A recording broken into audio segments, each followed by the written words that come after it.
Struggling to send a private message on Discord without spamming the whole server? Learn 2 quick ways to DM anyone in under 2 minutes.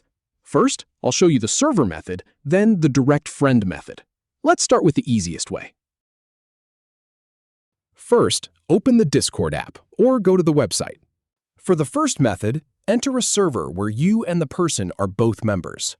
Then, click the See Member List button to open the member panel.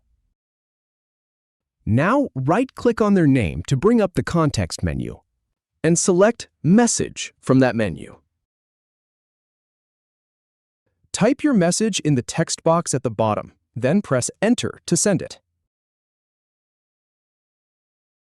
For the second method, click the Discord logo or home icon in the top left corner. Then, click on the Friends tab to see your friend list.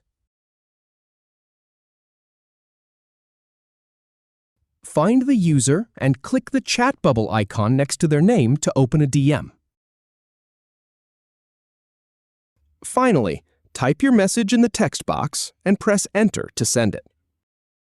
If you have any feedback or if any info is inaccurate, please leave a comment below.